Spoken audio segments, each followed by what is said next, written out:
क्या आपको पूरे दिन थका थका फील होता है? क्या आपको ऐसा लगता है कि आप जितना भी सो लें आपकी थकान नहीं उतरती है? क्या दिन भर बिना चाय कॉफ़ी के आपका काम नहीं चलता है? तो ये वीडियो आपके लिए है। नहीं, मैं सोच रही थी मैं ऐसा कुछ करूँ ताकि वीडियो थोड़ा इंटरेस्टिंग हो, बट सॉरी।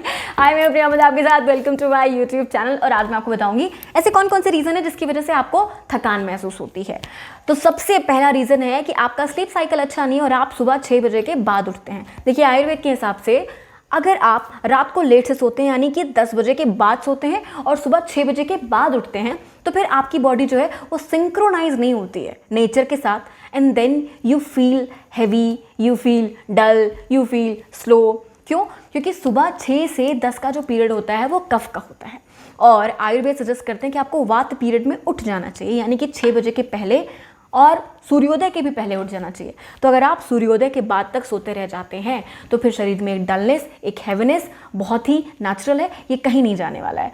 और सेकंड रीज़न है कि जब आप सुबह उठते हैं तो आप खुद को एक्टिवेट नहीं करते हैं।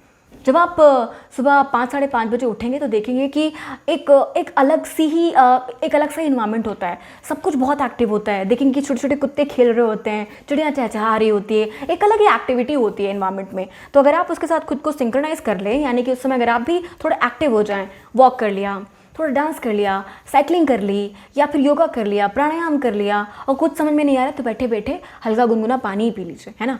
But stay active. सुबह सुबह उठ करके अगर आप अपनी बॉडी को एक्टिवेट करेंगे तो फिर पूरे दिन जो है आपको एनर्जी फील होगी। और ये जो थकान फील करने वाली जो शिकायत है उसके पीछे एक ये रीज़न हो सकता है कि आपने खुद को एक्टिवेट नहीं किया है सुबह सुबह। देखिए क्या होता है, हम रात भर सोते हैं, हमारी बॉडी रेस्टिंग मोड में होती है, सुबह उसको एक्टिवेट करना होता है, सुबह उसको झकझोर के जगाना होता है। सीरियसली बता रही हूँ।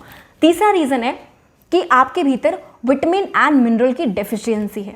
देखिए, अगर आयरन की डेफिशिएंसी है तो फिर अनीमिया हो जाता है। अनीमिया एक ऐसी कंडीशन है जिसमें हीमोग्लोबिन कम हो जाता है, और अगर आपकी बॉडी में हीमोग्लोबिन कम है तो आपको पता है आपकी पूरी बॉडी में ऑक्सीजन की जो सप्लाई है वो कहीं ना कहीं थोड़ी बाधित होती है। और जैसे ही ऑक्सीजन की सप्लाई थोड़ी भी बाधित होती है तो हमारे ऑर्गन्स जो है वो थकने लग जाते हैं, बिकॉज उनको ज़्यादा काम करना पड़ता है। ऑल्सो अगर B12 की कमी है, वो भी आपके हीमोग्लोबिन को सपोर्ट करता है, तो आप चेक करें कहीं आपको B12 की डेफिशिएंसी तो नहीं है। और अगर आपको विटामिन D की डेफिशिएंसी है, मतलब अगर आपको सूरज की रोशनी प्रॉपर नहीं मिल रही है, या फिर आपके डाइट में ऐसे फूड नहीं है जिससे आपको थोड़ा बहुत विटामिन D मिल जाए या सफिशिएंट विटामिन D मिले, तो भी आपको जो टायर्डनेस हो रही है, थकान हो रही है, उसका एक मेजर रीज़न ये भी है। विटामिन D पे मैंने डिटेल वीडियो बनाया है, improve your immunity with sunlight, तो आप चाहे तो वीडियो देख सकते हैं। और जो चौथा रीज़न है वो है स्ट्रेस। अगर आपको बहुत ज़्यादा स्ट्रेस हो रहा है तो फिर आपको टायर्डनेस, फटीग होना बहुत नॉर्मल बात है, क्योंकि स्ट्रेस क्या होता है ना, एक तरीके से हमें बहुत लो फील कराता है, हम बहुत डल फील करते हैं और हमें लगता है हमारे शरीर में कोई एनर्जी नहीं बची है। इसलिए स्ट्रेस से जितना हो सके दूर रहें।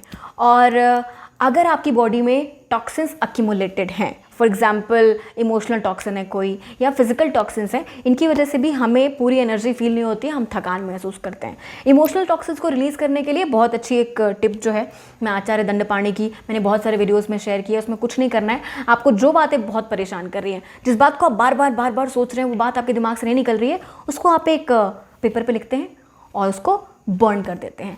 फिजिकल टॉक्सिन के लिए बहुत सारे जो नेचुरल हर्ब हैं, जो नेचुरल फूड हैं, अगर आप उन्हें लेते हैं और प्रॉपर पानी पीते हैं तो इससे भी आपके जो टॉक्सिन्स हैं वो निकल जाते हैं।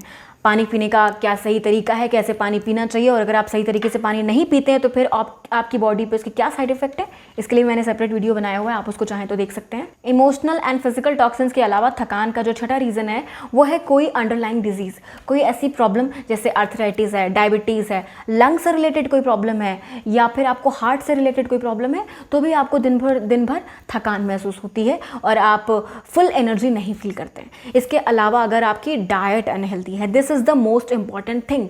अगर आपकी डाइट में एनर्जी नहीं है, अगर आप एक डेड डाइट ही ले रहे हैं, तो फिर कभी भी एनर्जेटिक फील नहीं होगा।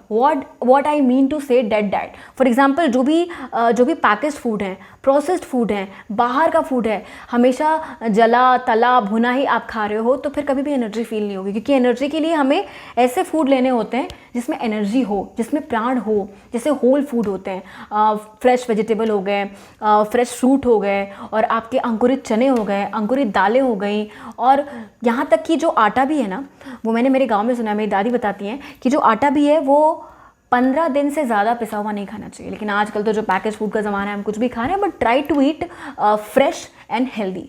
8वां रीज़न है आपकी फूड टाइमिंग।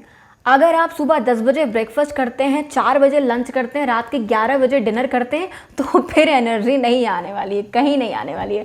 बिकॉज़ क्या होता है, इससे आप जो आयुर्वेदिक टाइमिंग है ना, उसको आप फॉलो ही नहीं कर रहे हैं। क्योंकि आयुर्वेद का मानना है कि आपका जो लंच है वो दोपहर में 12 बजे के पहले हो जाना चाहिए, डिनर जो है वो 7 बजे के पहले हो जाना चाहिए, तभी वो खाना प्रॉपरली डाइजेस्ट होता है। और अगर खाना जो भी आप खा रहे हैं कितना भी न्यूट्रिशियस हो, अगर वो डाइजेशन प्रॉपर नहीं होगा तो फिर उसकी एनर्जी, उसके न्यूट्रिएंट्स आपको प्रॉपर नहीं मिलने वाले हैं। इसलिए अगर आपकी खाने की टाइमिंग गड़बड़ है तो उसको सुधारिए, क्योंकि अगर हम लेट से खाते हैं तो फिर जो बॉडी की एनर्जी है वो पूरी उसको डाइजेस्ट करने में चली जाती है। And then how do you feel?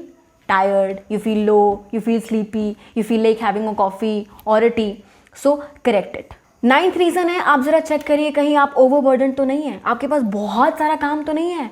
दिन कम मत करिए। अब आप बोलोगे प्रियम बता नहीं करूँगा तो नुकसान हो जाएगा, ऐसा हो जाएगा, वैसा हो जाएगा। हेलो, मेरा मानना है कि अगर आपके पास एक अच्छी हेल्थ है तो आपसे ज़्यादा अमीर इंसान इस दुनिया में कोई नहीं है, और जो इतना अमीर है उसको कोई काम करने की ज़रूरत नहीं है। ओके, कुछ टिप्स मैं आपसे शेयर करना चाहूँगी जिसको फॉलो करके आप हेल्दी रह सकते हैं। सबसे पहला, correct your sleep cycle. Try करिए कि रात को 10 बजे सो जाएं, सुबह 6 बजे उठ जाएं। Also correct your food timing, है ना, लंच के टाइम पे लंच करें, डिनर के टाइम पे डिनर करें, कभी भी कुछ भी ना करें। तीसरा, एक्सरसाइज करो। चौथा, try to have fresh food and seasonal food and regional food. ये वीडियो आपको कैसा लगा मुझे ज़रूर से बताइएगा, और प्लीज़ लाइक करिएगा, कमेंट करके बताइएगा, और हाँ, शेयर करिए इस वीडियो को अगर आपको पसंद आया हो तो, और मेरे चैनल को सब्सक्राइब करना मत भूलिएगा। Thank you for watching.